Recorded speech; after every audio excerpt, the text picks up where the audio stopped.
My love affair with teeth started in 1971. Although I'd wanted to be a medical doctor, not a tooth doctor, I fell in love with the beauty of teeth, the elegance of their lines, and how cleverly they marry form to function. At times, though, like a capricious lover, teeth would make my life so utterly miserable that I threatened to leave the relationship, quit dentistry. But then, a beaming child whose smile I'd just restored would have me fall in love all over again. Today, still smitten, I'm here to share teeth's secret purpose, to be the sentinels of our body.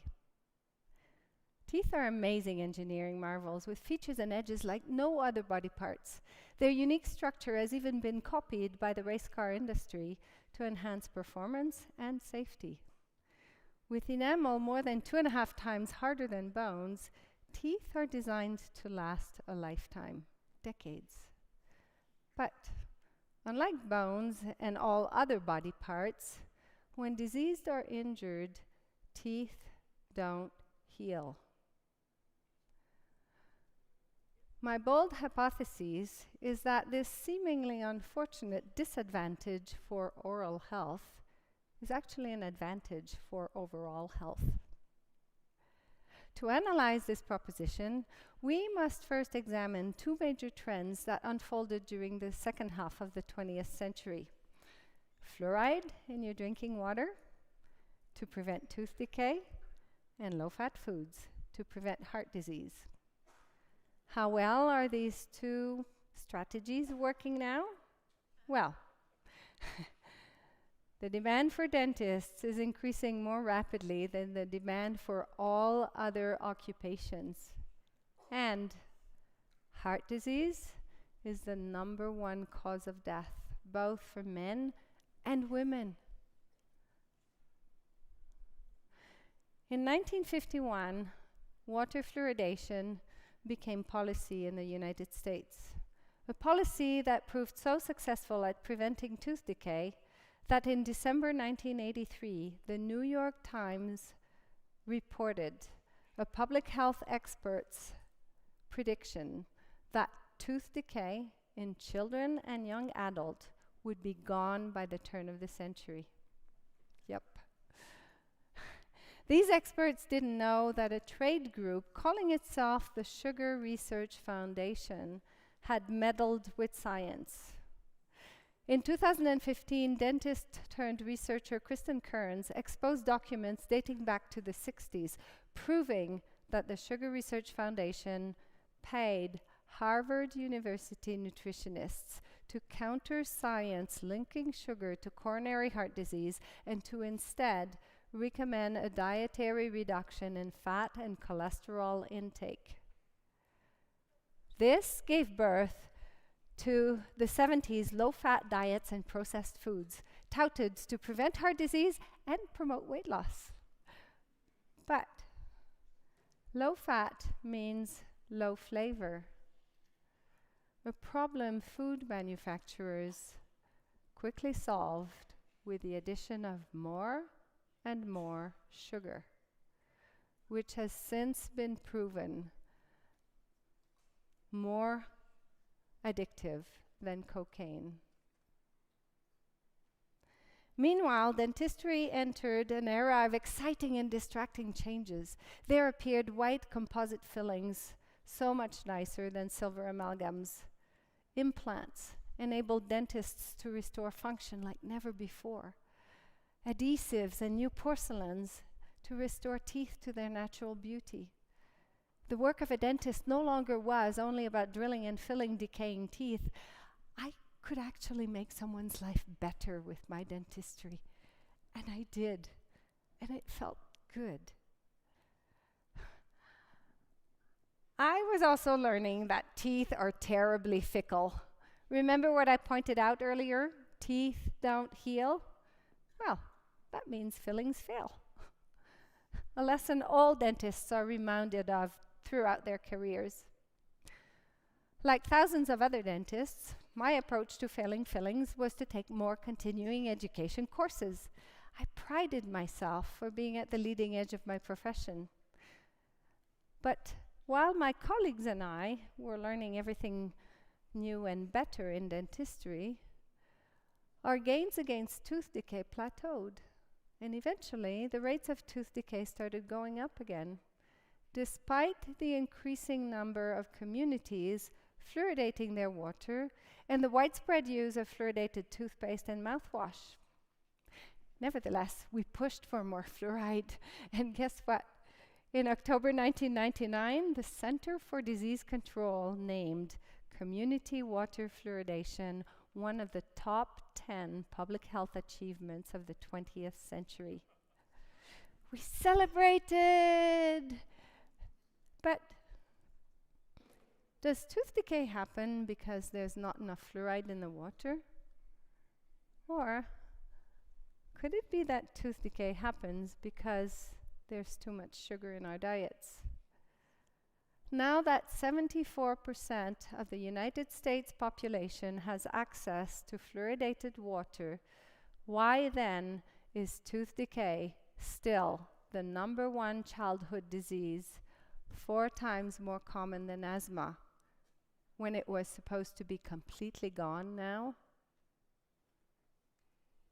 More troubling is the corresponding data that since sugar has found its way into every single aisle of our grocery store, there has been an alarming increase in the rates of obesity, diabetes, and non-alcoholic fatty liver diseases in children.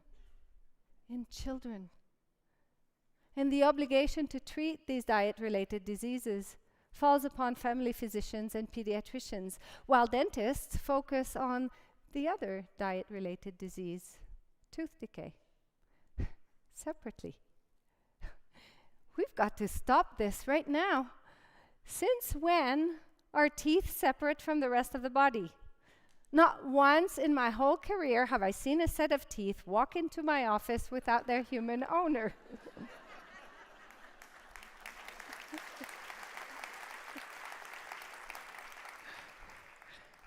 Although at times my job would have been so much easier, you know. No brains, no opinions. But now let's talk about you. When you take your teeth to your dentist, what problems are you hoping to solve or avoid? How different are the concerns you bring into your physician's office from the concerns you bring into your dentist's office? Do you ever talk about your teeth with your physician? Perhaps you should. And here's the most important reason why. Your teeth are the best, the most accessible, the most obvious early warning system for predicting future breakdowns elsewhere in the body decades before they occur. Now, how about transforming a dental visit into a whole health advantage?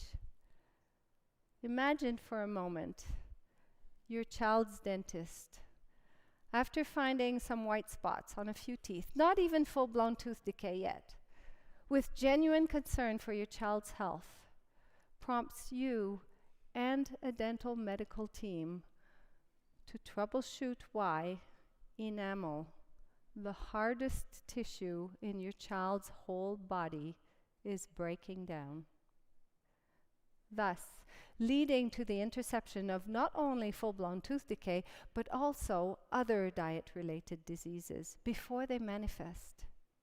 You see, your child's liver, heart, pancreas, with their capacity to heal, can cope much longer than teeth, not forever, but longer than teeth, with the stresses of a toxic diet. This means that an early intervention triggered by teeth can actually prevent permanent damage to other organs and tissues in the body. According to Hippocrates, the best medicine is to teach people how to not need it. Addressing a population's essential needs for oral health education. We'll do more to improve overall health than enrolling more people in health insurance programs or removing barriers to healthcare as we currently know it. Because health begins right here. Our bodies are so much more than a sophisticated aggregate of separate functioning parts. Teeth don't function in isolation from the rest of the body, but rather they are in a symbiotic relationship with it. Our teeth are meant to be the sentinels of our body. The statistics on sugar are truly alarming. 200 years ago, the average American consumed 10 teaspoons of sugar every 5 days. Today, we unknowingly consume the same amount every 7 hours. Yes. Is it any wonder that fluoride can't keep up? Today, there's sugar in almost all processed foods, including foods you would never suspect, like soups and sausages. Check the labels next time you're at the supermarket. Sugar figures as the third and often the second ingredient in almost all breakfast cereals. And in granola bars, promoted as healthy and cleverly packaged in recycled cardboard. Yeah. Sugar is the number one ingredient. Feed this to your child for breakfast? You might as well give him a chocolate bar. Is this how you want your child to start his day? Unless we agree that tooth decay is a serious sentinel event, unless we treat tooth decay from a whole body's perspective, and unless we raise the alarm every time we see tooth decay in a child's mouth and activate teamwork to address the cause before we even mention drilling and filling, our healthcare system will continue to fail us and will continue to cost trillions of dollars for the treatment of preventable, diet-related chronic diseases.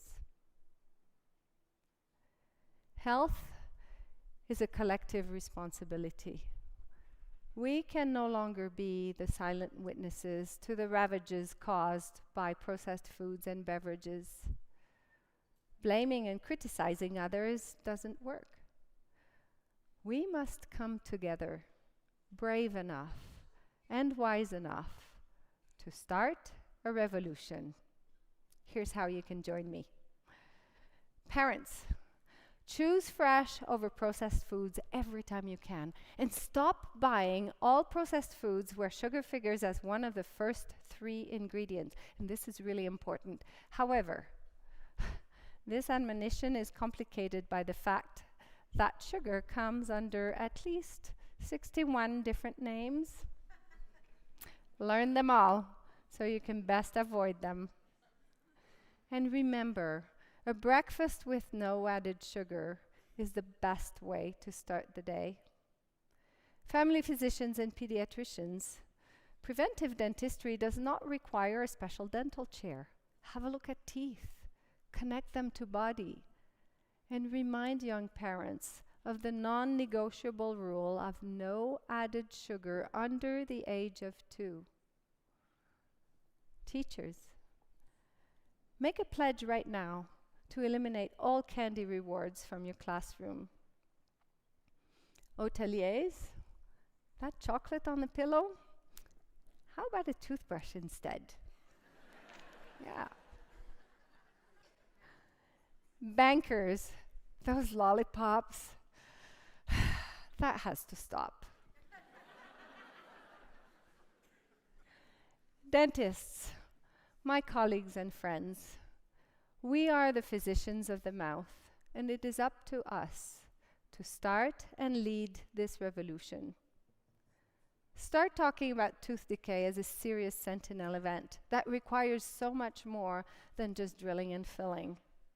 Share your knowledge and concerns in your community with teachers, parents, physicians, pediatricians, and make it a goal that Any new decay will be the last one you treat in that patient's mouth. You'll still be plenty busy replacing failing fillings. Everyone, our capacity to recognize teeth as amazing engineering marvels designed to be the sentinels of our body will connect teeth to health in such a powerful way that it will change the course of human health, saving trillions of healthcare dollars, and it will save lives. If it feels good to save a tooth, imagine how good it will feel to save a life. Please join my revolutions. Thank you.